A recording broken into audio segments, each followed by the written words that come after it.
Hey everybody, the January 2022 roundup is brought to you by Fun Again Games. And hello, Happy New Year! Of course, we're way past that at this point, but still, in case I didn't catch you at the beginning of January, at the end of January, I think that we're still within the statute of limitations for wishing Happy New Year's. Hope everything's going okay for you folks. It's going pretty well for me and Jen. Certainly the month of January was a very busy month. We played so many games. So very many games this month. And I'm going to be counting them down for you right now, going from my least favorite to my most favorite, as I do at the beginning of every month. And hopefully you might find something of interest to you. And yeah, that's the preamble. I don't know if I have much more of an intro. So let me, first of all, throw over to my number one contributor to the channel, Shea. Shea, tell us, buddy, what did you play? Hey folks, so I played 3 games this month. It was a nice easy-going month for me. So I'll start with my number 3 game, Imperial Steam. This is one of those games where you're building up train networks, you're building up factories, sending resources across the board, fulfilling contracts. It's one of those classic board games. And I think it will appeal to classic board gamers. It wasn't for me though, and that's because this is one of those games that makes you operate under razor-thin margins. You know, if you make a bad move, you might be done. And you won't realize it right away, but you might be done. However, I will say there were some really cool mechanisms, things that I liked a lot, even though I didn't quite get along with the game as a whole. The big thing was this, you got this personal stock management system. Now, some of these games, you have public companies that you're all investing in, but this wasn't that. You've got your own private company, and you start with a low share price and 1 potential investor. But as you play through the game, you can increase the share prices and you can attract investors. And you're going to need to attract investors because if you've increased the share price without attracting new investors, the ones you have aren't willing to pay for the higher price. So you need to get more investors so that they will pay. But here's the thing. If you ever sell shares, you can get a lot of money that way. And at the end of the game, money is points, so you want it. But you have to pay out dividends at the end. Dividends is kind of a nice way of saying they hold your company hostage. What happens is for every share you sell, you might get a big payday, but you'll also lose 10% of your total income at the very end. It's a big deal, but it gives you this like mental calculus that you have to figure out to say, like, is it worth it? Is it worth it for me to do this? Not only for the overall score of it, but to get me what I want to do right now. It's an aspect of the game that I found really interesting. So if that sounds appealing to you and you like those heavy like train management games, check out Imperial Steam. But that is that. So my number 2 game was Seas of Havoc. Now this was a Kickstarter preview, and if it hasn't gone up yet, I believe will go up February 1st, the video for that. So this is a deck building, worker placement, positional skirmish combat game. And when I heard that, I was like, okay, that sounds really interesting. I need to try it. And it's cool. I mean, I love deck builders. So I wanted to check that out. And I love deck builders like with a purpose, you know, deck builders that do something. And I like pure deck builders too, but I like it when deck builders do something. So really wanted to check this out, and it is pretty cool. It's got this pirate theme. Pirate's not my favorite theme, but I dug the positional combat of it. It was a little wonky when it came to moving your ships around because you've got this grid board, but it wraps around because these are weird seas. It's Seas of Havoc. It's too much havoc. You just get lost, and so you'll wrap around the board if you get to the edge, and that makes positioning kind of complex. And on top of that, all of the cards that you're buying for in the deck building part of it, they are all movement and combat cards. So you'll get a card and it'll be like you move forward 1 space and then left 1, or maybe you fire at a range 3 or something like that. And so the cards that you get, none of them are groundbreaking, but they're all pretty good, and they're better than the cards that you start with.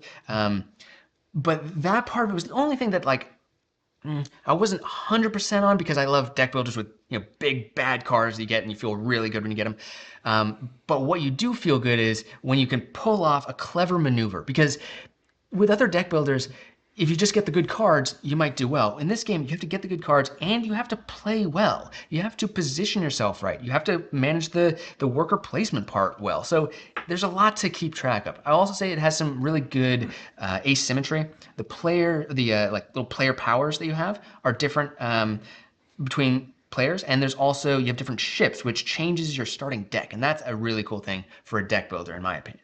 But if you want asymmetry, or if you want variation between games, look no further than my number 1, Skytear Horde.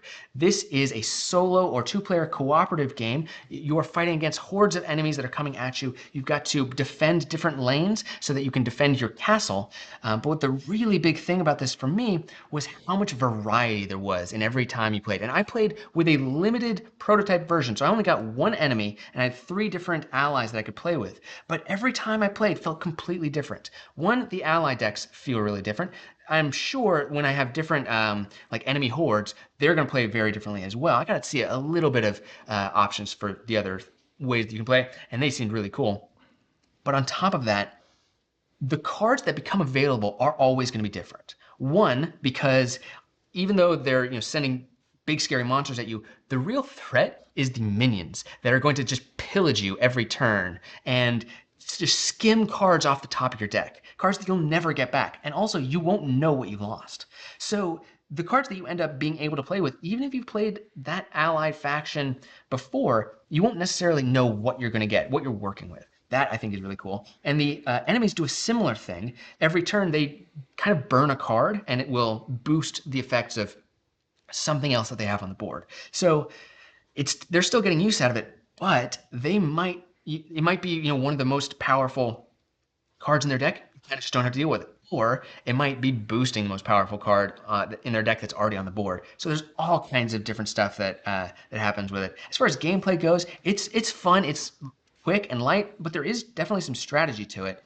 And it reminds me in feel and in theme of like Hearthstone, games like that. But it has that co-op PvE kind of combat to it. Although I've heard that there are potentials for PvP rules as well, and maybe it's a stretch goal or something like that, and that sounds exciting as well. So that was my number 1, Skytear Horde. Oh, I should also mention that was a paid preview as well. And those are my top 3 games for the month. So I will pass it back to you, Rahdo. Bye, folks.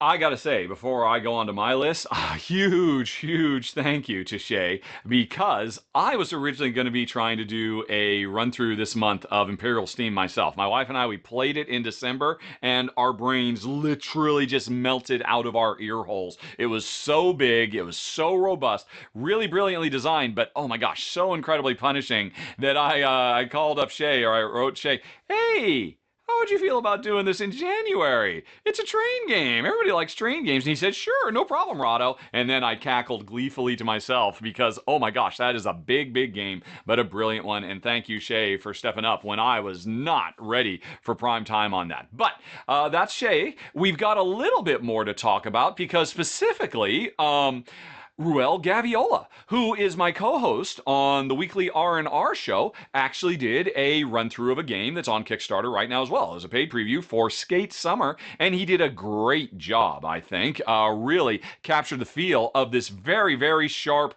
push your luck game. It's a competitive, basically Tony Hawk, the video game, the board game, and it so captures the feel of, I'm going to embarrass myself if I refer to ollies and hanging 10 or whatever all the cool moves are these days. Because as you try to play more and more cards to do more and more tricks, you come that much closer to busting and face planting and all that. So what you're trying to do is play tricks that balance on the left side or the right side of your board to minimize that chance of, crashing out and losing all your progress as you just build your skate meter up. Really sharp, very clever. Ruel had a great time playing it, and I was really happy with the results too. So we had that. But now, those out of the way, I'm going to talk about a whole bunch of games Jen and I played. It's going to be in countdown form, starting with our least favorite, ending up with a new game of the month. So let's get to it, starting with my number 23, Star Clicker. And I should say, this is a very clever little game for families, especially for kids. I really do think this game is designed with kids in mind, which is why it comes in so low for us. Really clever design, but just doesn't a good fit for me and Jen. At its heart, the story of Star Clicker is that we are a bunch of kids, literally a bunch of kids, whose parents have gone off to save the cosmos, and now aliens are invading our planet, and we have to protect the planet, and we don't know how to fly these starfighters. So we just jump in and literally start pushing buttons on the console to see what happens. And it's a memory game, because every time you push a button, you get to flip it over and see, oh, this makes me shoot to the east, or this lets me move north, or this lets me duplicate some other button. And so over time, as you push more buttons, you find out what is it you're actually trying to do, and what you're trying to do, or how can you do what you're trying to do, which is fly around and shoot the onslaught, the constant onslaught of more and more alien ships that are getting closer and closer. But we're also flying around the area around our planet, trying to find these evil satellites that are jamming communications. We can't stop the aliens. We just have to reestablish communication with our parents so they can come back and save us. So we've got to find these cloaked satellites while also still fighting off the bad guys. And the tricky thing is, at the end of every round, events happen, and one of the most common ones is it'll say, hey, you know, the three buttons on the left side of your console, it's too bad you learned what two of them are, because now you have to shuffle them up. I'm like, now I got to learn what the buttons do again. Really clever. The game has charm for miles, a great presentation. It's physically fun to push these buttons because of the way they flip on the console.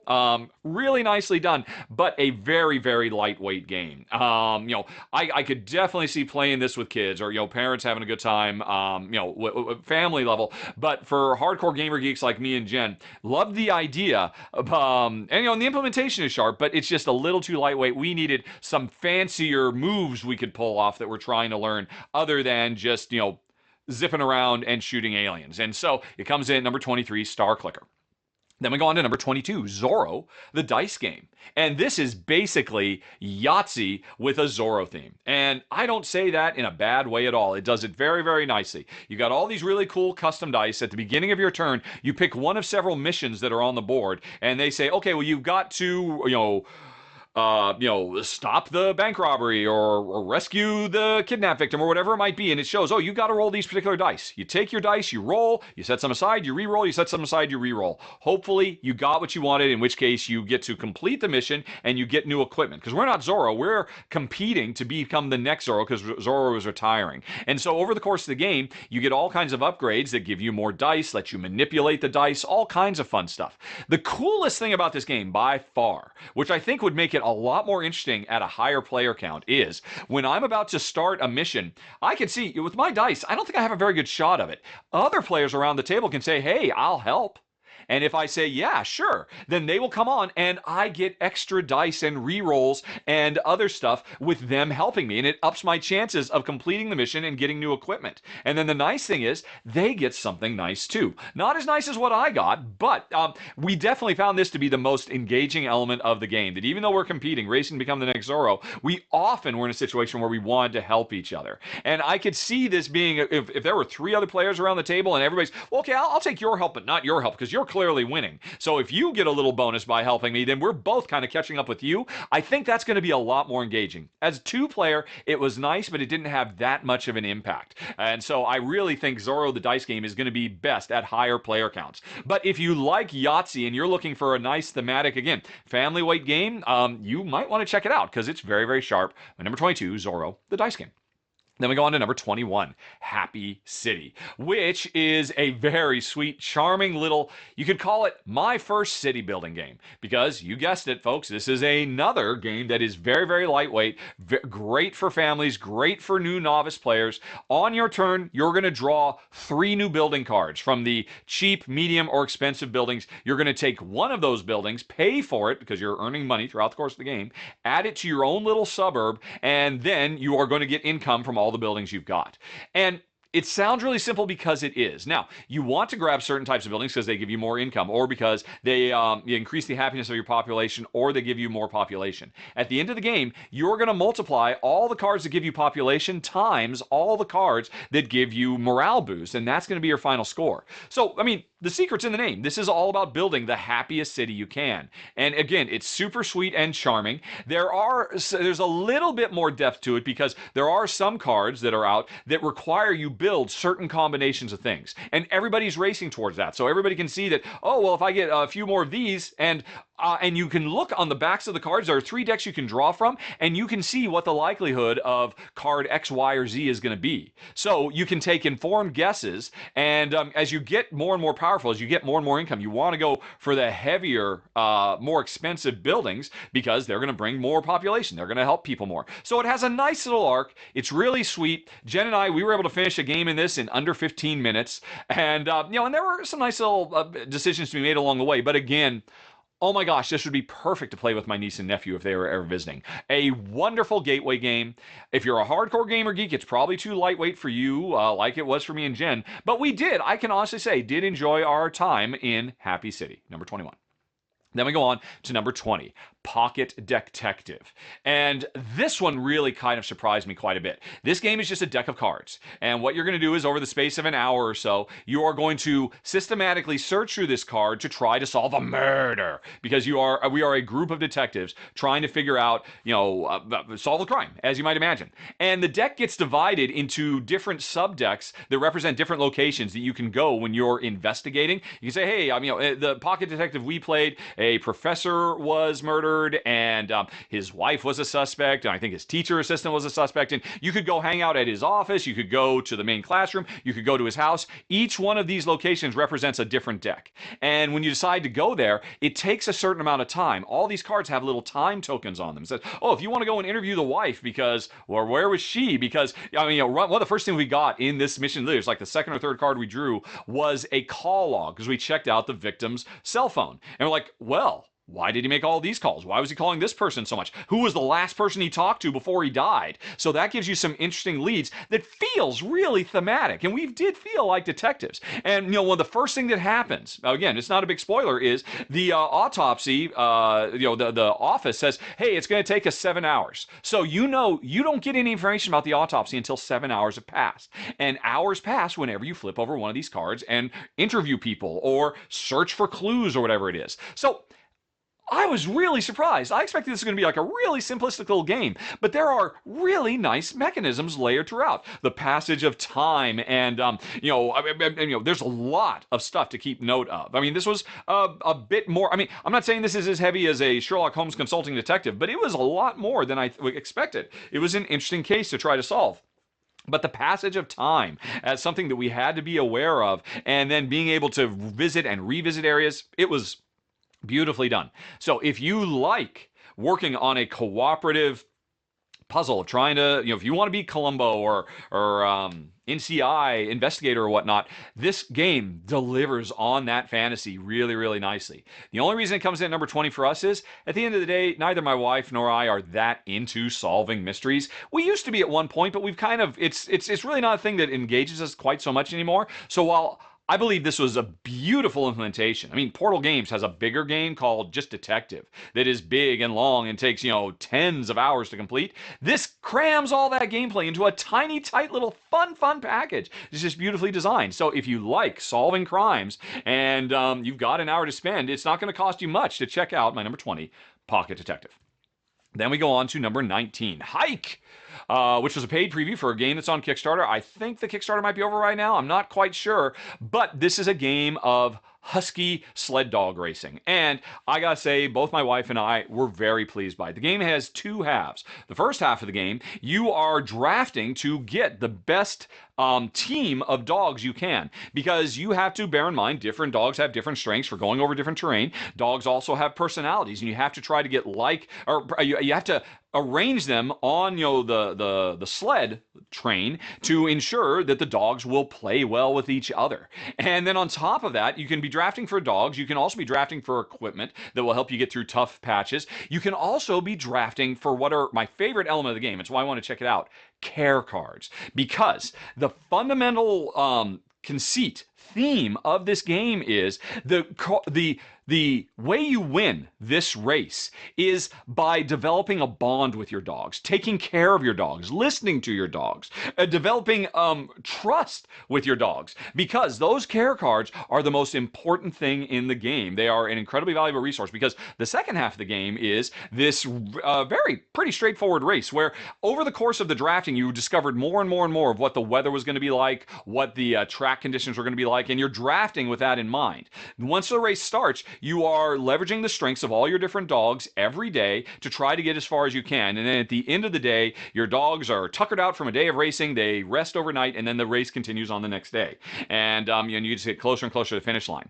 The thing is, if you spend care cards, that allows you to get a little bit more. The dogs are like, oh, I trust you, I'm going to go even harder. And so you can get like a little bit of extra far from day to day, so that when you start the second day, I'm in a position where, oh, this dog is going to be perfect for this. If I couldn't have gone those 2 extra steps, I was not going to have a good start on the second day.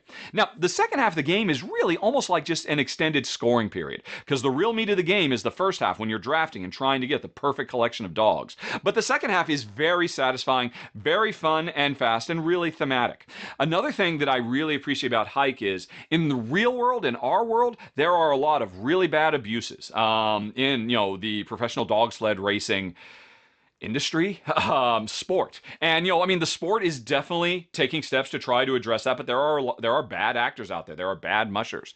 The developers know that, and they are actually trying to champion causes that try to help the dogs out there. And more than anything else, the game wants to demonstrate the best way you can win is not pushing your dogs too hard, letting yourself actually slow down so that they can get a second win, so that they can do even better on the following day. So the game has its heart in the right place. It's drawing attention to a real world.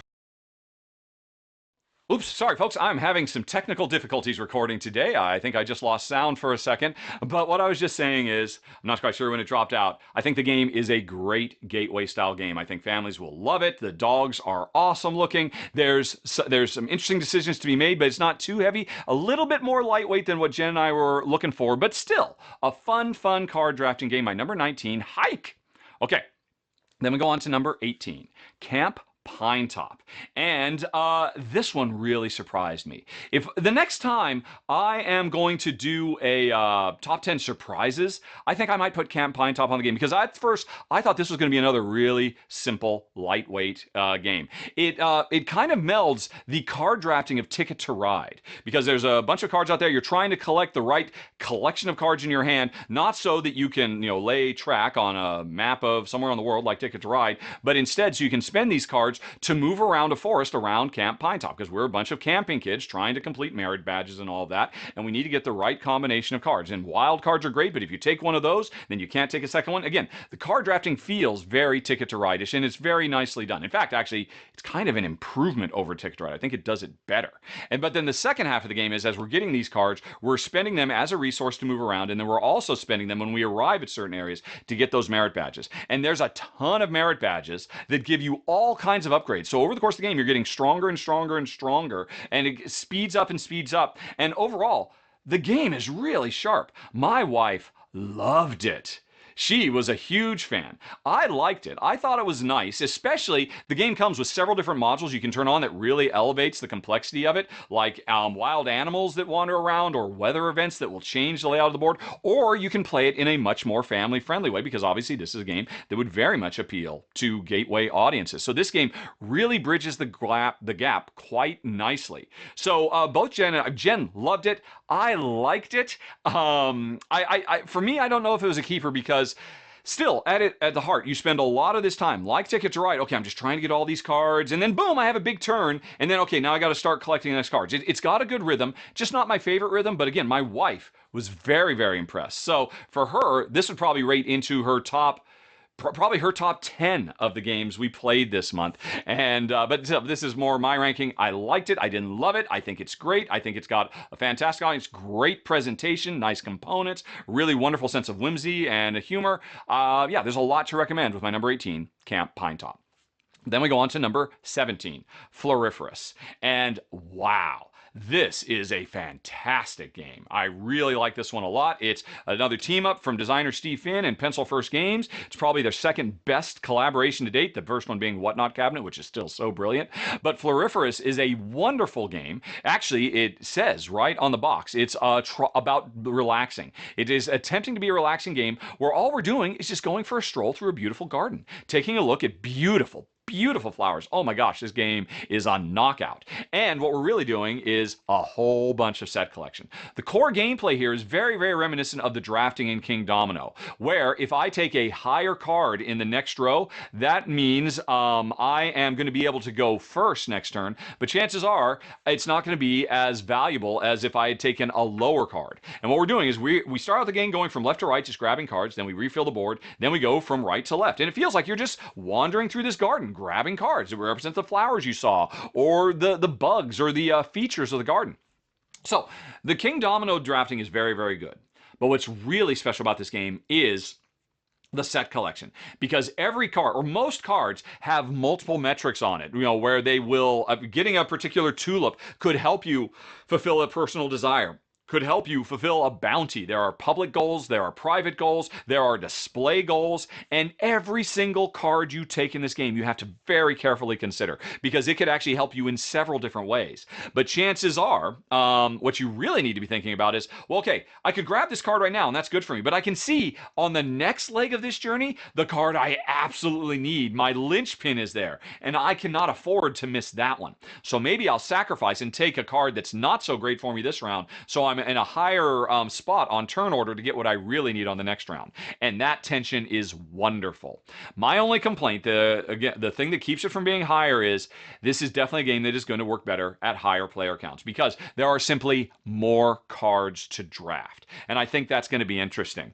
So, I mean, if I could have gotten a chance to play this as a 3 or 4 player game, oh my goodness, I think it would be so fantastic. I would love it to bits and bobs all up and down the street. But only getting to play it as a 2-player game, it works really well, just not as much as I'd like, which is why it came in number 17. And that reminds me, I never do this. I'm going to go back to my number 18, because that reminds me of one more thing I forgot to mention about Camp Pinetop. The other thing that keeps it a little lower for me is we got to play it as a 2-player game. One of the coolest features about this game is, as you're wandering around the wilderness, if you move into a space with one of your opponents, you have to literally give them a gift. You have to give them a card from your hand. And, so you're always, you're collecting all the cards you need to complete your goals, but sometimes you're like, oh, I'm just going to give them this around so that if I have to run afoul of somebody and have to give them a gift, okay, I'll give you one of these because I don't care about it.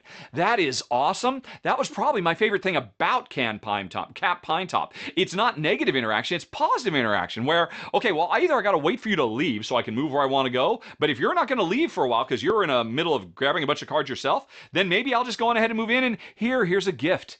And it felt good. It felt nice. And so that sounds great. Why does that knock it down for me? Because even though they tighten the board up, Jen and I found as a 2-player game, we just weren't giving gifts very often, especially because one of the merit badges you can get is, I don't have to give gifts anymore. And as soon as we both had that, we both got it fairly quickly, a big part of the game just disappeared. Now, that is a real bummer. And, if you play at a higher player count, first of all, there's going to be more opportunities to bump into people. And second, there's going to be more people who didn't get that. Honestly, I think that was a real mistake, putting that particular merit badge in Camp Pinetop, because it allows players to turn off the single coolest interactive element of the game. I might almost house rule it and say, you know what, that one isn't in the game anymore, because it really just robs some of the specialness. So I forgot. That was another reason Camp Pinetop came in at number 12. Or I'm sorry, number 18 of the month. Okay.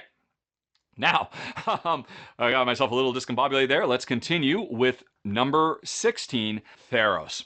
And I gotta say, folks, this game could have probably made my top 5 of the month. It is so good.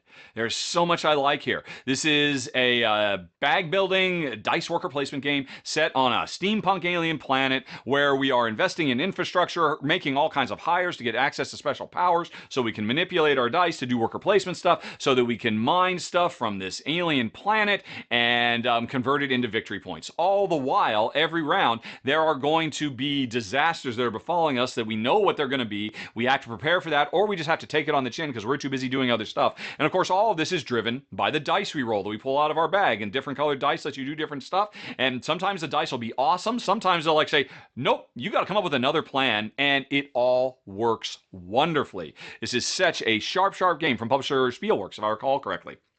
So there's a lot I like here, and there's one. I have a couple of little gripes about it that really are not that big a deal. Like some of the naming conventions for rounds versus turns are a bit off-putting, but none of that matters. I have one big complaint, and it's so easy to fix. One of the investments you can make, one of the cards you can buy, gives you an ongoing power to let you manipulate the dice, to let you, change dice. Right? And I mean, you need that in any kind of dice game like this. The thing is, that power, I forget what they're called, the adjuster or something like that, this card you have to invest in, and it takes you a while to get this card.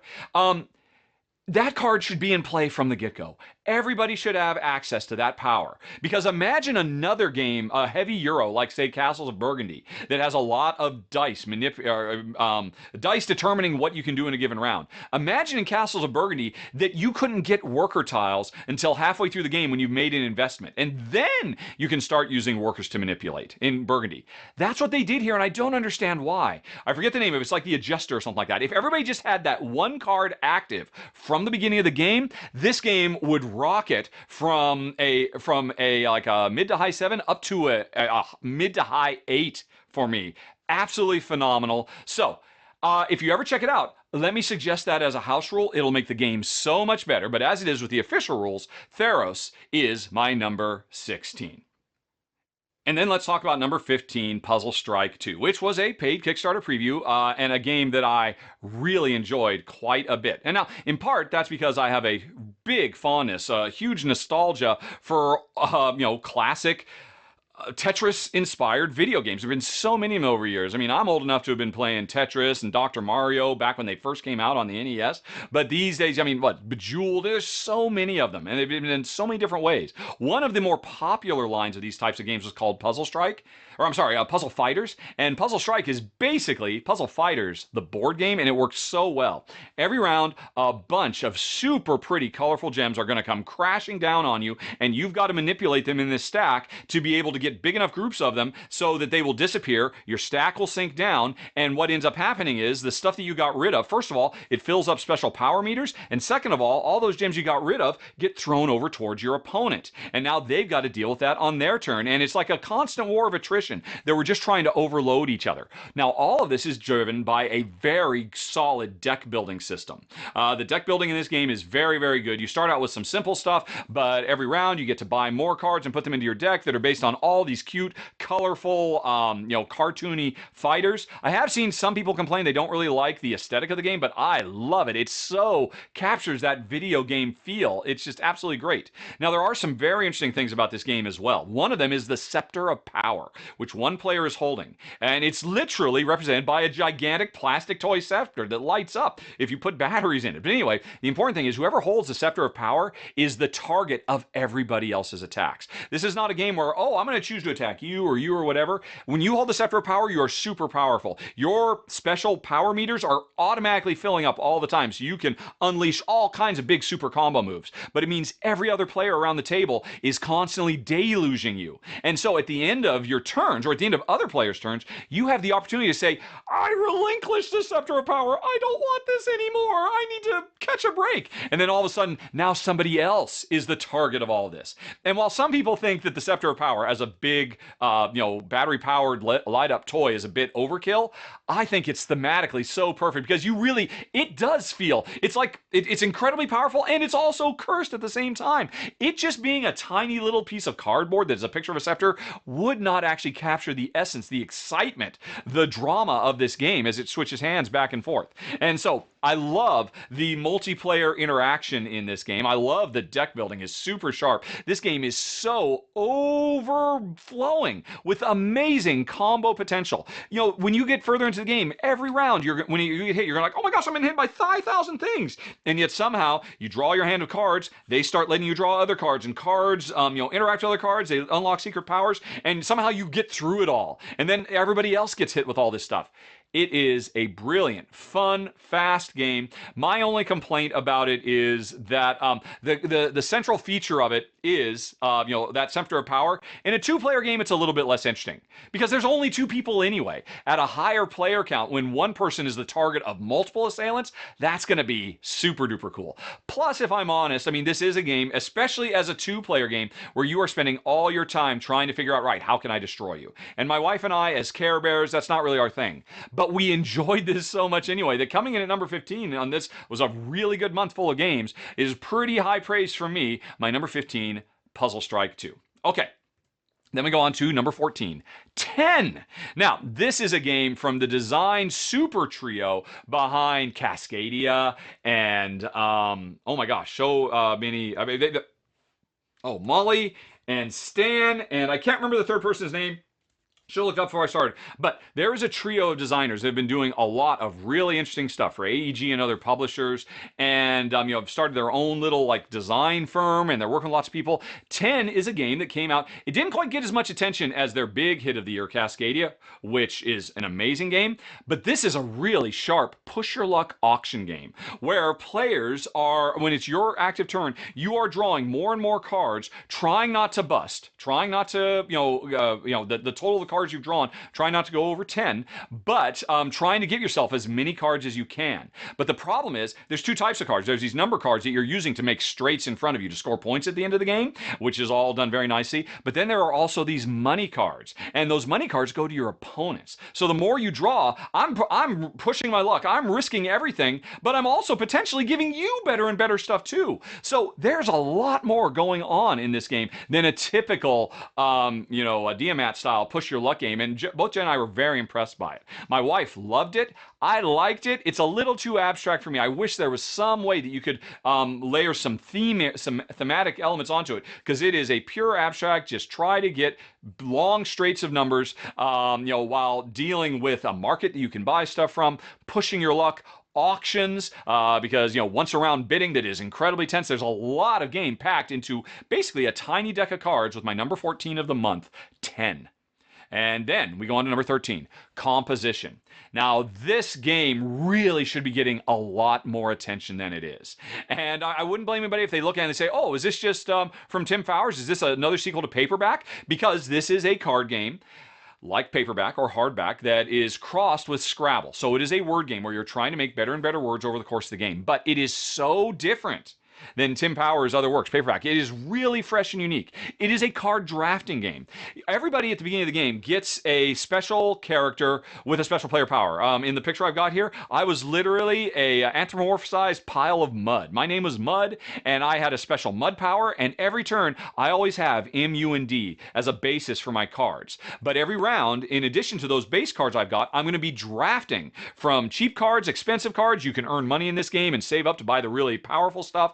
And I'm going to be trying to make the best card I can to make as much money as possible, because after a round is over, all those cards I drafted, most of them are going to go away. This is not a deck building game where the words keep coming back. So you're constantly inundated every round with a fresh new collection of letter cards, most of which have really cool, interesting, unique special powers on it. So the churn on this game is really interesting. It's constantly forcing you to come up with new. It's not like one where I've got my deck and I'm going to keep using it in similar ways. This game is constantly surprising you with fresh new combinations, if you can draft the right cards, because everybody can see when really great cards come out, and everybody's got to figure, right, that is an awesome card. Can I actually put a Q in a word, considering MUD is my base? And of course, over the time, you will build other base cards you get to carry over from round to round as well. Very impressed by this game. Both Jen and I thought it was fantastic. And I mean, again, I think a lot of people look at it and say, oh, I've already played Paperback. Do I need to play this? It's the same thing. It's making words, but it does it in such a radically new and fresh and interesting, different way that is so satisfying. Both Jen and I were very, very impressed. And we are generally not ones who like Scrabble-esque word building games. But, when they're like Composition, they are definitely worth checking out. That's my number 13 of the month. Then we go on to number 12, the Specialists. And now this is a, what would you call it? I guess it's a card drafting game where you are drafting cards to build the perfect crew to pull off big heists all around the world. Jewelry heists, bank robberies, all kinds of stuff. Ocean's 11-y type stuff. And before you actually pull off these heists, like I said, every round there's going to be a collection of cards that are out there, and you have a dice in a queue. Those dice you have, you spend those dice to hire different members to either get new skills like drivers or bruisers who get into a fight, or you can upgrade. You can train your existing driver, or your existing bruiser, or your existing acrobat or actor to get better and better and better. And in doing that, what you're doing is every member of your crew, every one of your specialists is a little miniature engine, because every time you upgrade your driver, you get to activate all the cards on that driver, or you get to activate that one card you just bought several times in a row. And this is so that you can get all the resources you need to have really big, super fantastic, powerful turns. And it just works so well, so great. I'm really, really impressed by it. And then that's only half the game, because not only do a selection of specialist cards come out every round, but you also have a new collection of dice. The first thing you do on your turn of the round is you grab one of these dice. They go in your queue. You could use that die you just grabbed to then hire or train people, or you can leave that die alone and use one of your other dice, because the longer you hold on to the dice, the more powerful they get. So you are juggling a lot of things going on in this game. Never mind the fact that you just want to build all these little engines with your different crews, so you get all kinds of special powers, but you need to get the right combination of crews to be able to pull off jobs in Rio de Janeiro or Las Vegas or London or whatever it might be. And so every move in this game, there are lots of different considerations to make. Getting the right people, getting the right dice to get the right people. Because your dice, not only do you use them to recruit people, you use them to activate your little miniature engines as well. And all this stuff combined makes for a very fun, puzzly, fast-playing game. There's a combination of really interesting dice drafting and really interesting card drafting, and very fun, thematic, flavorful gameplay too. I was really impressed with this one. Really one of the most fun games I played. For my wife, it rated a little bit lower, because when you're looking at the map of the world, all of these different jobs you could pull off, it's a bit overwhelming. And my wife found for her, it was becoming a little analysis paralysis inducing. And she was like, okay, you just finished that job. I can't do that job. Now, based on my crew, what can I do now? And for her, it was a little overwhelming. For me, I didn't really have a hard time with it. I think because I was thinking of it more in thematic terms, while she was thinking of it in mechanical terms. So, that's a bit of a proviso. This would have made my top 10 personally a little bit, but I knocked it down a couple because my wife found it to be a little too, but that's a good thing, right? If it's really making you stop and think and grind and figure out what's the best move I can make here, to me, that's a sign of a really sharp, fun game. And that is my number 12, The Specialists.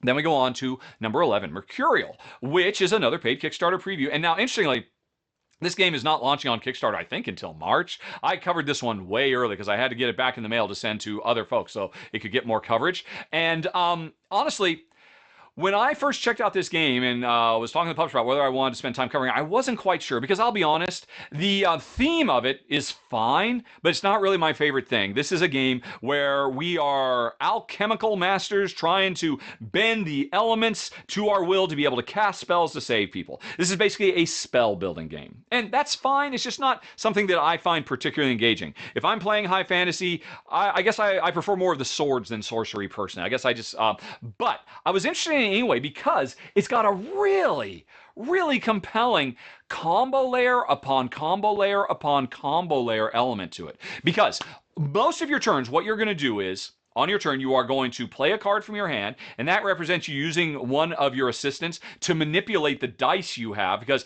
at the first thing you do, you have all these dice, you roll them, and that says, I've got access to some earth elements, and I've got some fire elements, I got no water elements, I've got some darkness elements, right, I've got these dice. I need these dice to be able to cast spells. These dice are wrong. They did not roll the way I wanted them to. So, I can play a card from my hand, and use it to manipulate those dice, convert them into things, do all kinds of funky stuff. And on my turn, I'm going to take a card from the board and or recover all my spent cards, Concordia style, and then I am going to play a card. And slowly, not slowly, actually very quickly, the turns are very fast. Okay, oh, that's a really good card. I'll go on ahead and I'll use that and I'll play it right now because that's going to turn the 3 void cards I got into anything I want. I need more water, and boom, I'm done.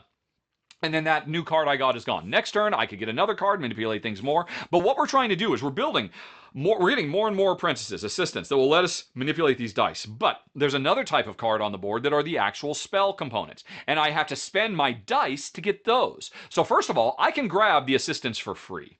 Or almost for free. There is kind of a small world style. Hey, if you skip this one, you have to put resources on it that makes it more attractive for other people. It's got that kind of drafting going on. But then I use my assistants to manipulate the dice. Finally, my dice are in position. They let me start getting the spell components.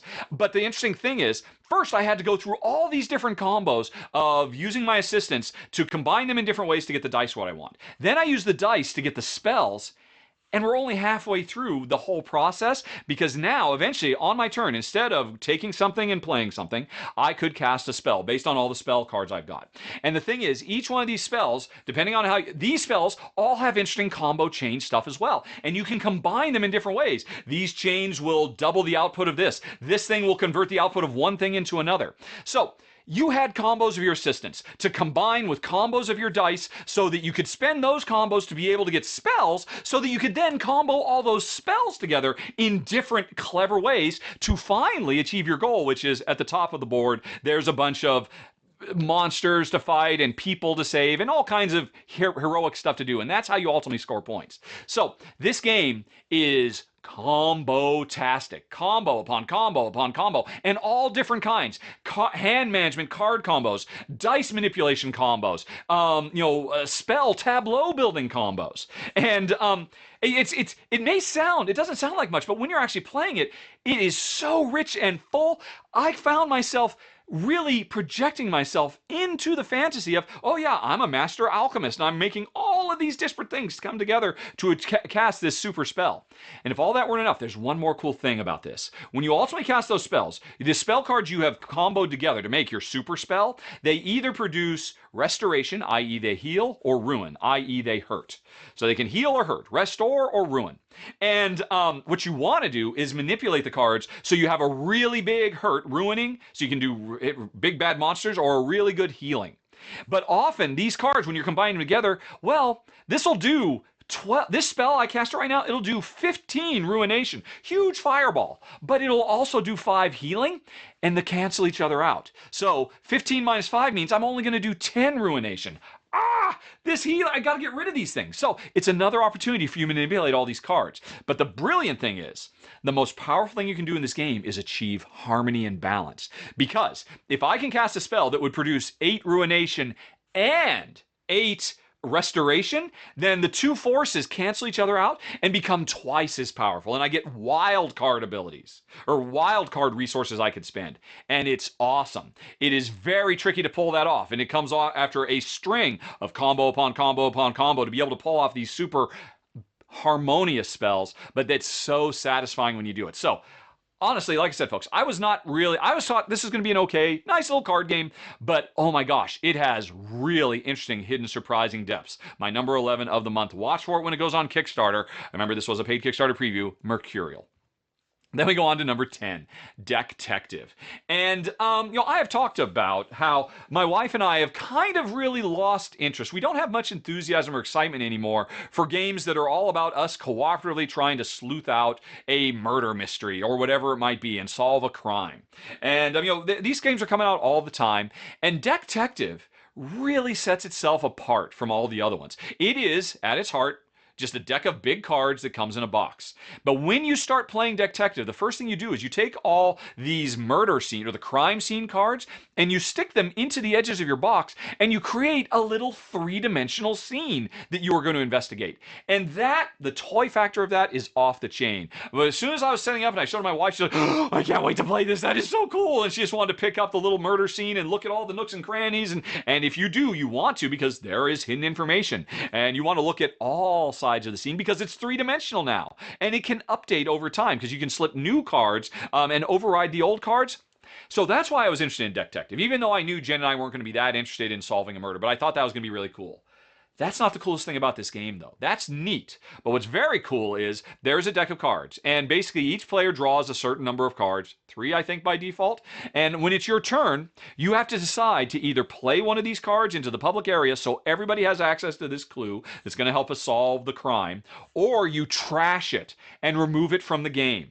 And then only you know that particular clue, and it's your responsibility to bear in mind whatever that was. Because maybe it was important, but maybe it was a red herring. A lot of these cards are like, this surely has nothing to do with this crime. Okay, this is one of the ones I'm going to trash. Because we need to trash cards, because the more cards that we put in the archive, I think it's got, that we just kind of push out of the game, that allows us to play bigger cards. Because every card has a value.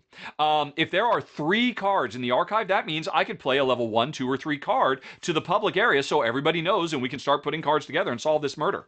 And the trick of all this is, folks, you can't tell anybody about what's in your hand. I'm holding on to this 5. Oh my gosh, I have to tell everybody about this clue because I think you know something I don't know. And if I could tell you about this, but I can't tell you about this, I have to play it. But it's a 5. So we got to, between us, discard 5 cards before I can play this because I think this is the smoking gun, literally. And that's so cool that you have to make informed decisions. Because again, we're all detectives. We're searching around and we're having to make on-the-spot decisions. Is that important? No. Ignore it. So that we can focus on what we think is important. Thematically, it works. From a gameplay perspective, it's brilliant. Both Jen and I were blown away by this. We came in expecting to love the little 3D scene investigation, but we stayed for the awesome imperfect communication co-op gameplay. So, it's awesome. In spite of the fact that my wife and I are so burned out on solving mysteries and stuff like that, we really like this. With one caveat. The reason it doesn't come in higher on my list this month is we played Bloody Red Roses. That was the name of the case, if I recall correctly. Something like that. Oh my gosh, it was so easy. The solution to the crime was so painfully obvious that we kept thinking, wow, it's too obvious. This must be a red herring. And we kept looking for it. Nope, it turns out that's what it was. So it was, and I understand this game is clearly designed to be played with families, and play with kids who can really feel like, oh, I understand what this is, and you don't ruin yourself if you throw away an important thing. But yeah, for me and Jen, we loved everything about this game except we wanted a tougher case to crack. And I don't know, maybe there are other games in the Decktective series that are a little bit heavier. This, again, I would think would be great to play with families, play with kids, and oh, it's just such a clever system. But I could see this really being the cornerstone of a bigger, richer gameplay. I mean, not even necessarily solving mysteries. This idea of, I've got these cards, some of them I can put into play to help us cooperatively, but I can only do it at the expense of trashing other cards, and I have to decide by myself. That is so freaking brilliant. I could see this core idea implemented in all kinds of Eurogame systems. And right now, you'll find it in my number 10 of the month, Decktective. Then we go on to number 9, CoLab, which is kind of short for collaboration. This is another paid Kickstarter preview, a very, very sharp worker placement game. And it's called CoLab because we are mad scientists working in our labs collaboratively with our opponents. This is a competitive game where we are trying to gather resources we need to do various and sundry, mad scientist experiments.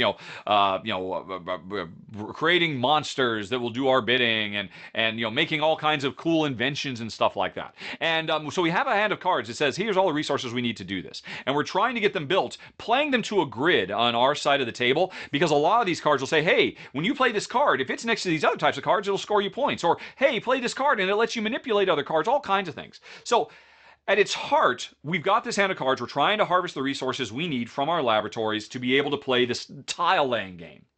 And that's all very cool. And I like that part a lot. But what really makes the game cool is the way the collaboration works, because on your turn you've got a handful of dice and you've got a handful of minions, and you're going to put a die in a minion and send it to one of the towers of this castle we're all experimenting in, and this is worker placement. You'll do that to get something from that tower that you need to play a card. Once your little minion is out there carrying that little die, that minion is available for everybody, because on your turn, first you'll place a minion, or recall one if you're out of them, and then you'll take your mad scientist and move them from one lab to another. And wherever you move them, you can then have access to all the minions that are adjacent to that tower, both yours and your opponents. So that's where the collaboration comes in. That you are constantly, oh, you're really using that tower a lot. What do you know? I think I should probably head over to that lab. Even though I didn't care about that lab, it'll be such a powerful move because you've got 3 minions over there because you were really focusing on that tower. I really got to take advantage of it. And that is awesome. The collaboration in this competitive worker placement game is so brilliant. It really elevates this game. My only complaint, the thing that kept this out of my top 5 of the month is it is a big game and it is a long game. And both Jen and I agreed we loved everything about it, but we wish there was kind of an express so we could like shave 20 minutes off the playtime. And we're in luck.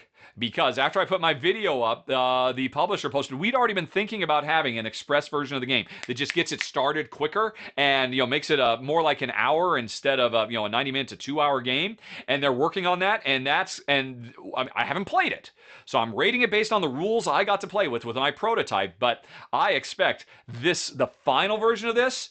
This could be a game, I mean, probably not a game of the year contender, but probably a strong candidate for top 20. Because, again, I cannot stress enough just how much Jen and I love the collaboration element, loved the dice management, loved the components. Oh my gosh, that's such beautiful components. Loved the tiling element. We loved every single element, and all these elements come together so quick. And if we can get this game played in an hour, it'll be perfection. But even still, it's just right now simply excellent. My number 9 of the month, CoLab. Then we go on to number 8. Jiangnan, Life of Gentry, another paid Kickstarter preview for a game that's on Kickstarter right now. And this is a bag building worker placement game that does so many very, very cool things.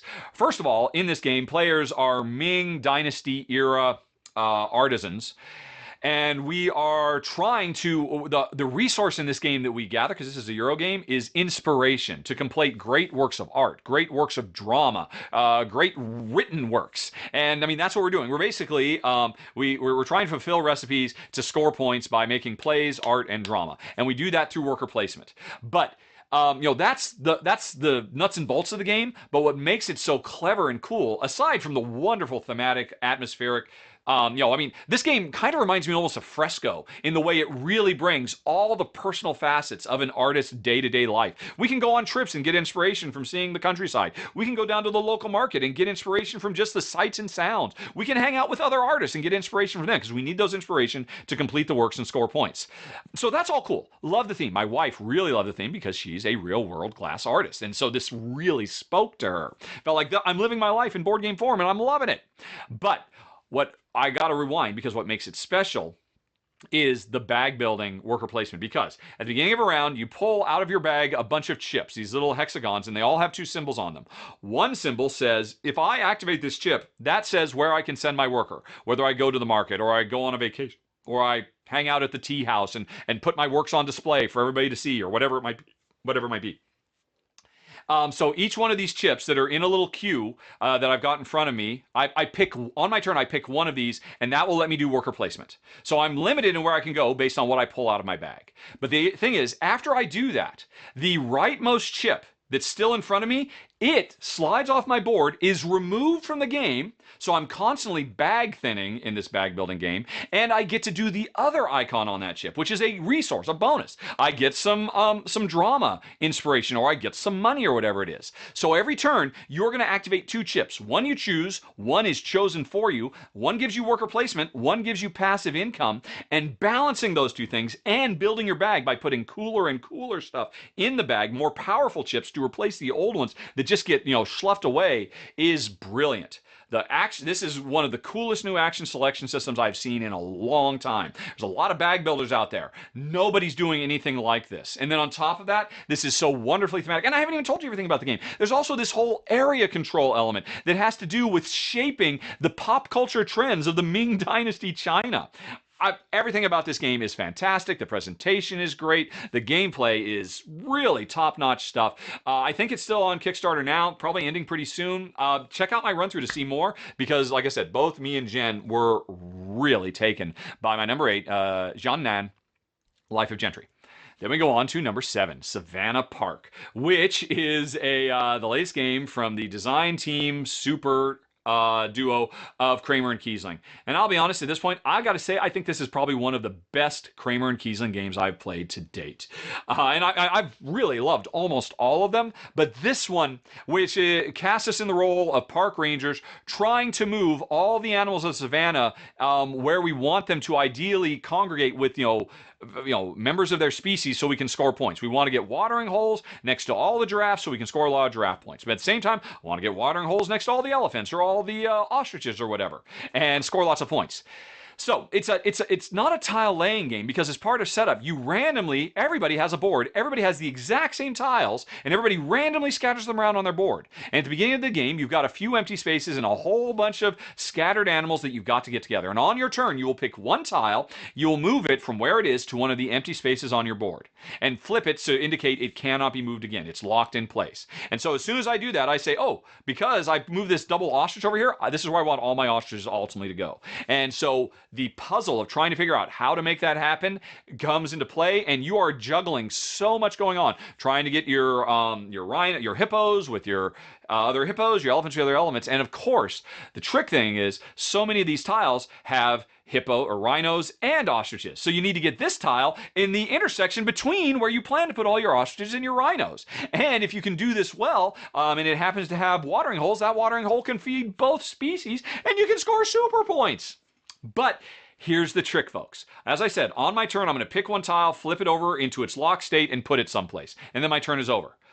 But when I did that, and I said, I'm moving my elephant and 2 zebras tile, everybody else who has a completely different layout than me has to find their elephant double zebra tile, pick it up, and move it someplace. And I guarantee you, more often than not, that is the last thing they wanted to do. It's like, no, not that tile. I have plans for that tile, but I have to get this other thing out of the way first. You just made me move that tile now. This is basically a super bingo game where everybody's choices are drastically affecting everybody else, and it's brilliant. And I had such a great time filming it this month because I actually did a 3-way gameplay with me, Ruel Gaviola, and the two of us played against the internet. This is a great remote playable game, and so we all had a fantastic time. The core gameplay, I spent more time than I needed to explaining how this game works. If I sit you down, I can, in less than 2 minutes, teach you everything you need to know about how to play the game, and then we are off to the races. That's what happened when we taught the audience how to play, and they were making smart moves right from the get-go. But this game is deceptively simple, or looking. It is really deep. There's a lot of clever long-term playing that has to go into play, and you have to be ready to zig when you're wanting so badly to zag because your opponents will say, oh, now it's time to move the 3 antelope tile. Like, oh, not that one. Anyone but that one. Or, wait, I can put it over here, and then that means I can still make this work. You find yourself often saying in your head, I can make this work. I can still make this work. I can fix this. I can fix this. And it's fun from start to finish. Absolutely brilliant. One of the best we've ever gotten from Kramer and Kiesling, and that's really saying something. My number 7 of the month, Savannah Park. Then we go on to number 6, Get On Board. And now this is from Publisher Yellow, basically revamping a wonderful roll and write that came out from Sashi and Sashi, a Japanese publisher a few years ago called Let's Make a Bus Route. And this is still all about players trying to make the best bus route they can, picking up passengers, getting them where they need to go. It's not rolling, it's flipping cards that indicates what type of bus routes you can lay out on the map every turn, and it is brilliant. This is the 3rd time I've talked about this game. I thought it was brilliant when I played the original Let's Make a Bus Route. I thought it was brilliant when I played the sequel, Let's Make a Bus Route, the dice game, and it can replace the cards with dice. And now I think it's the best it's ever been with Get On Board, because if there was one problem I had with the previous Get On a Bus Route, they did no real interesting player scaling for 2. They've done that now. They've fixed the fundamental problem with the original for lower player counts like us, and Jen and I both agree it is fantastic. It is fun and compelling, incredibly fast, really engaging, and the interplay between players, because unlike most roll and writes or flip and writes, in this game, we're working on the same board. Our own board is just keeping track of stuff, but we're doing things on the main board. And if you make a bus route that gets in my way, well, I got to get through there before you do so that I'm in your way, because if I ever have to put a bus route where you've already been, I suffer traffic penalties. And so the passive interaction between players is really interesting and engaging. A fun, fast-playing, puzzly flip and write. Cannot recommend this one highly enough. I've liked every iteration, and this is the best one yet. My number 6 of the month. Get on board. Get on board with Get on Board, everybody. Okay, folks, and let's talk about my number 5, Old London Bridge, which is another paid Kickstarter preview. And this game, I feel like I've been saying this a lot lately, but this game really, really surprised me. I went in expecting a nice little lightweight, maybe Gateway Plus game, all about smart drafting of building tiles to be able to create a series of high-scoring buildings on Old London Bridge, which is all based on real history. Once upon a time, the biggest bridge across the Thames was full of buildings. It's a district, a borough of its own that had its own local council. There was so much stuff built on that bridge, and that's what we're doing in this game. On your turn, you are sending your worker out to this little dial at the center of the board, and this dial is always rotating, changing the relative value of the different buildings. So you want to get high value buildings instead of low value buildings. Sometimes there's certain types of buildings you can't grab, but the trick is once you grab a building, it will go into the next slot on your, I have to say, very neat little 3-dimensional Old London Bridge board that you've got. I mean, you could have just grabbed these buildings and just laid them on the table in front of you, but no, you actually build little buildings on a little bridge. It's very, very cool. But anyway, the problem is when you grab one of these buildings, they have a number on them. And the numbers that you are putting on the bridge have to go in descending order. Once I put a building with a 21, the next building has to be 20 or less.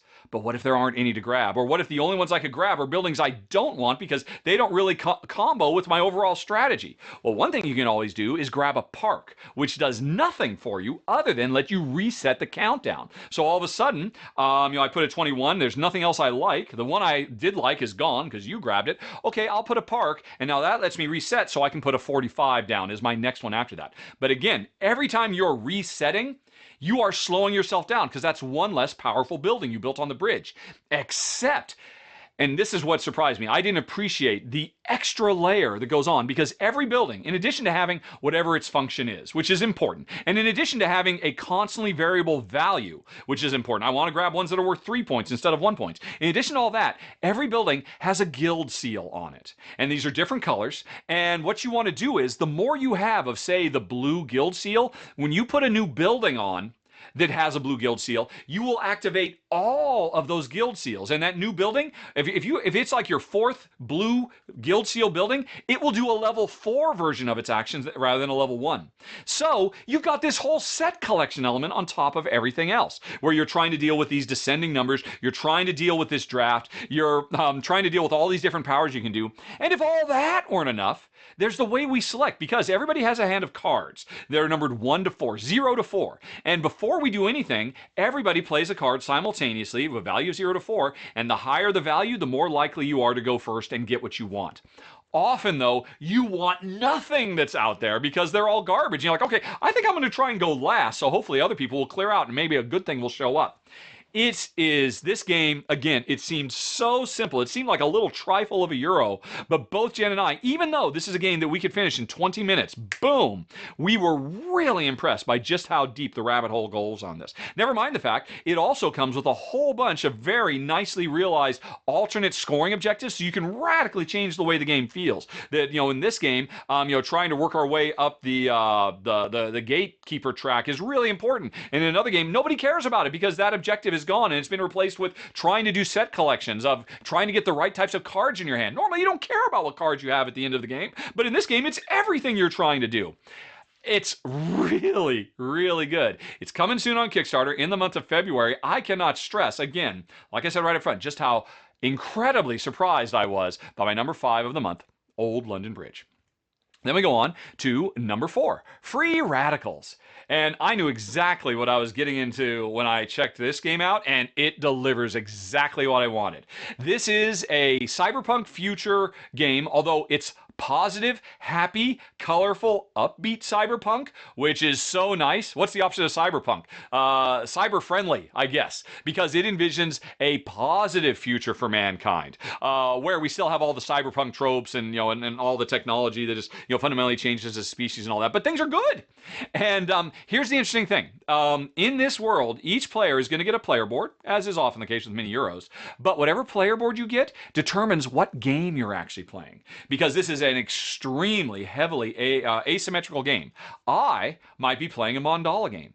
You might be playing an engine building game. Or you might be playing a Tetris tile laying game. And I might be playing a deck building game. Because each of the different roles, whether you are an administrator or a farmer or an entertainer or a virtual reality champion or whatever it might be, there's all these different games. And they all, it could have been a recipe for disaster, quite frankly. Because you're like, this is too much. This is 10 games worth of rules I have to learn. But the thing is, all of these 10 games are stripped down to their bare, the Mancala game. This is not a Trajan computer. The Mancala game is simple and clean and elegant, incredibly easy to teach and learn, and yet has a nice bit of depth. Same thing for the domino game, which is what being a farmer and you're trying to lay crops, doing simple domino rules. So all these 10 games, are very, very simple. But what's really interesting is, while you're doing an engine building game and I'm doing a domino game, we are both still interacting with the central city because we're trying to harvest resources to be able to build buildings up there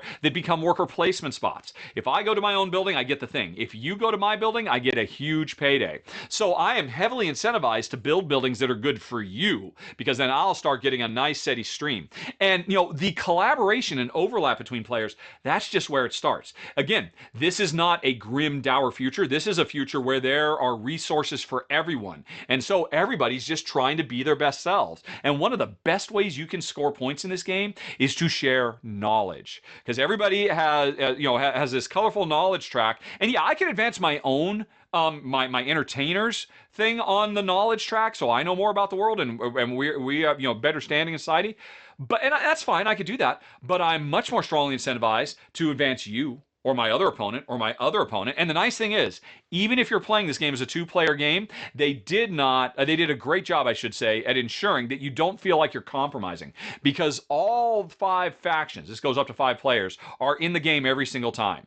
So, if I'm not advancing my own, I'll probably be advancing these AI actors, or who do nothing other than just basically score points if I funnel stuff to them. And you might think, oh, well, that's all I was going to do. I'll still do it to you, too, because I get even more bonuses if I can get all of my opponents equally raised up in standing.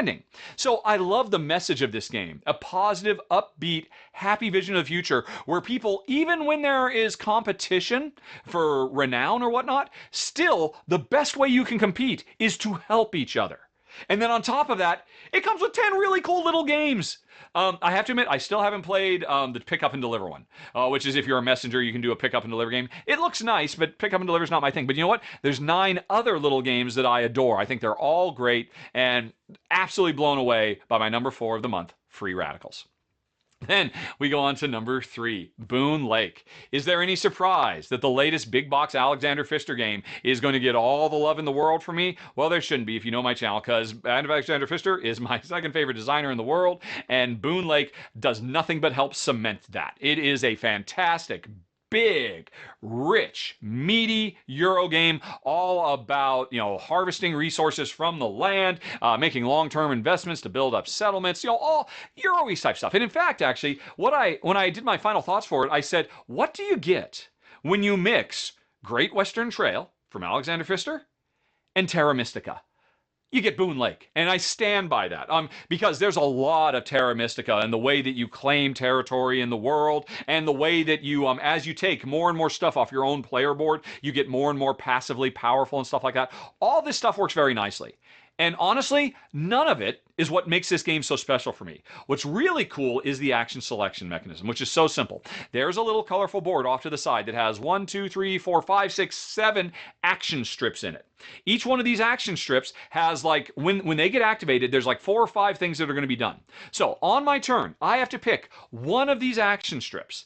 I personally, on my turn, get to do everything on the left side of the strip, and everybody, myself included, gets to do everything on the right side of the strip. And after I do that, I take that strip, I put it down at the bottom, and then slide everything up, thereby making it a very suddenly unattractive strip to take. Because you want to get the strips that are at the top of this pile. Because if you take the ones at the bottom, you actually lose points, so you don't want to do that. You don't want to do something right after somebody else did it. But the higher up you are on the pile of action strips when you take one, you get another benefit. At the end of your turn, you are going to make progress moving your ship down the river, and that is the timer for the game. You want to move down this river as fast as you can, because the early stages on the river don't get you much resources. The later ones give you a lot. Plus, they also dictate the overall tempo and pace of the game. So you are heavily incentivized to take whatever's at the top of the strips, unless, of course, it just turns the action you want to do is the one that's 2 up from the bottom. Will you do that? It means you won't move very far in the river, but maybe that's okay because you only need 1 more coin, and that's all the farther you need to move on the river. But there's another thing too. The game comes with a gigantic stack of cards, as is often the case in Fister games. You usually have a big old bunch of cards in your hand, and every time you do one of these strips, all the strips have one thing in common. They let you play cards from your hand or trash them to make money. Yes, folks, this is a multi-use card game as well, on top of everything else. And I love multi-use cards.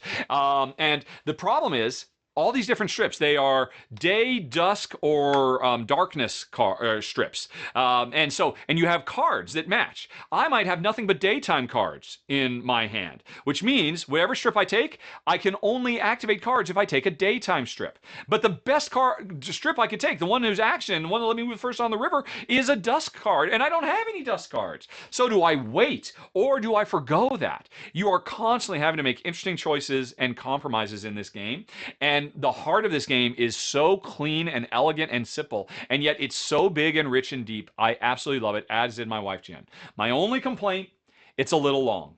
I would love, I actually talk about this in my final thoughts, which I don't think have gone live yet. They'll be going live, I think, at the end of this week. I have a house rule variant that I think fixes this and puts it in like my top 3. This is currently in my top 10 games of 2021. It could have been in my top 3 with this one little house rule variant that I will talk about when my run through comes out, and you'll see it. And you can let me know if you think I'm crazy. I think it's so crazy it just might work, and it might make this game just about perfection. As it is right now, it does not supplant my favorite Fisters, but it is up there, and it is fantastic, and it's my number 3 of the month, Boonlake. And number 2 on the list this month, Astro Knights, which is another paid Kickstarter preview, and really, it should come as no surprise to anybody how much I love this game, because this is a sci-fi, think Buck Rogers meets Flash Gordon meets Guardians of the Galaxy style reimagining of one of my favorite cooperative fantasy card games of all time, Aeon's End. I have covered so much Aeon's End over the years. I have everything for Aeon's End, and I love it to pieces. It's such a brilliant deck-building game where players are taking on incredibly clever, unique bosses with all kinds of cool special powers. But what's always made Aeon's End so great is the collaboration between players, because woven into the design are so many opportunities for players to help each other rather than just punch, punch, punch. The path to victory in this game is not just how can I be better at punching, but how can I help you be better at punch, punch, punch, or whatever it might be. And all of that transmits over to Astro Knight wonderfully. Now, this is its own game. It's actually, if anything, kind of a more streamlined version of Aeon's End. The prep, instead of having to open rifts to be able to prep spells so that you can do various and sundry effects, here you just have slots. And all you gotta do is spend some power, and you can unlock slots. There's no, rotating breaches and then opening them. And if they're in a closed state versus an open state, it's very straightforward. The way weapons, which is what spells used to be called, are handled. And so that's like a big, big change. Also, this game super fast to set up, really smooth and easy. Because regular Aeon's End has you do all kinds of really complex machinations to build decks for the bosses that you're fighting against. But now, every boss just has a fixed deck of cards. And yet, there's still a ton of variety because of the way all bosses now, level up. In the same way players can level up by building stronger and stronger decks, the bosses all have this really cool universal leveling up system that makes them stronger and more scary and evolve in interesting ways every time you play them. And so the core cooperative card play is great. I like the sci-fi setting. I really enjoy it quite a bit. And then there's one other thing too. Deck builders, ever since Dominion, they've largely had 2 main ways they approach it. There's either the fixed collection of cards, like Dominion, where, okay, this game, these are all the cards I can buy. Or there is the River, where you've got a deck of cards, and over time, more cards come out, and you can never really be quite sure what's there. And sometimes there's good stuff, sometimes it's useless. This game combines those 2 things into a completely new way that I have never seen any game do a deck building market before, where there are fixed decks that you're drawing from, but each one of those decks is its own little mini river that you manipulate. It's really cool. You can check out my run through when it goes live. Jen and I had a blast playing it, and yeah, no surprise because it's my number 2 of the month, Astro Knights. But folks, in a really great month with a lot of really fantastic games, it's really saying something when I say that my number 1 is Endangered. And yeah, this game is amazing. I know I'm a little late to the party. It came out like 2 years ago, I think. And if I had played it at the time, there is no two ways about it. It would have been my number 1 game of the year for 2020, I think, when it originally came out. In 2021, it came out, it got some really nice expansions. And so I got the game and I got the expansions. I've done a run through for it. And yeah, this is one of the greatest cooperative experiences our industry has ever produced for 2 reasons. One, the actual dice worker placement gameplay is brilliant. It's so simple. I've got a set of dice on my deck, numbered 1 to 6, D6s. And if I want to go do a social media, or if I want to do environmental cleanup, because what we're trying to do is we are environmentalists trying to save various endangered species from extinction. We have to focus on keeping the environment clean. We have to focus on ensuring the animals stay out of danger and can get into breeding pairs. And while we're doing all of that, those are the fires we're fighting. But we are also trying to make progress with ambassadors from the UN to get laws, international laws passed to permanently, because all we're doing is temporary holding patterns. We have to put in the time and, the elbow grease and the shaking of hands and the influence gathering to be able to get laws passed to save these animals. And it's incredibly tense from start to finish. And it's all, like I said, driven by dice worker placement. If I have an action I want to do, if I want to clean up the environment, and but it's your turn, and you want to do it, and you play your number 3 die, that could be a real problem for me because I only have 1s and 2s. Once somebody puts a die on a worker placement spot, other players can do it too, but only if they have higher value dice. So we have to coordinate everything. It's like, no, let me go first. Let me go first because I can use this 1 over here, and that means you could still use your 3, and we can do a double cleanup, and that will clear out all of that oil spill so that the the otters, those particular otters who are about to breed won't die this round. That's how we've got to do this. And so the game is chock-a-block full of that kind of coordinated planning every round, because every round everybody rolls their dice and starts figuring out, oh, I got a bunch of low dice. I need to go quick. But I need you to do your action first to give me access to this other action. But that means you're going with your high dice first. And how are we going to manipulate this? How are we going to fix this? Of course, like any good dice worker placement game, there's lots of dice manipulation. But more than anything else, this game focuses more on player order manipulation and trying to play with that. It is brilliant. The gameplay is fantastic. And like I said, that's one of 2 reasons this, I think, is one of the best games the industry has ever come up with. The other reason is the message it tells. This game is incredibly timely. It's incredibly harrowing. And if anything, while I love it, and I think it's one of the best games I've played in years, my wife can't play it because it is too heartbreaking. This game takes you on such an emotional roller coaster. When we were trying to save sea turtles, who were just trying to get to the beach so that they could spawn, and we realized, oh crap, based on the situation we're in, we have to, one of these pairs of breeding turtles, they're just trying to live their lives. We have to split one of these pairs up so that one of them will die, so that the other ones can live. And after 2 or 3 rounds of Jen having to make decisions like that, deciding who lives and who dies, because the goods of the many outweigh the needs of the few or the one, she couldn't handle anymore. It made her simultaneously too incredibly sad and too incredibly angry. And it was hard. It was hard for me to play it too. But I think that's why this game is so important, because it makes us face this. And also, not for nothing, the game has been developed with a lot of feedback from a leading environmental charity, and proceeds from the sale of this game goes to that charity, which to date has saved over 700 endangered species. So if you pick up this game, not only are you saving endangered animals in the game, you're saving them in real life too. And it's got such an incredible, important, timely message, but it's also an incredibly fun game to play. Now, I have to warn you, it is, like I said, harrowing in a way that really very few games are. And, for some people, it might be too hard to play. It was for my wife. I would play this 7 ways to Sunday because it's just so much fun. And while it can take you on real depths of despair, if you can pull off a win, it can be satisfying in a way that few games are. And so I'll just stop right there and stop blubbering over my number 1 game of the month, and really one of the best games in years. Endangered. Oh boy. Okay, folks, that is it. We are Dunsville with another roundup.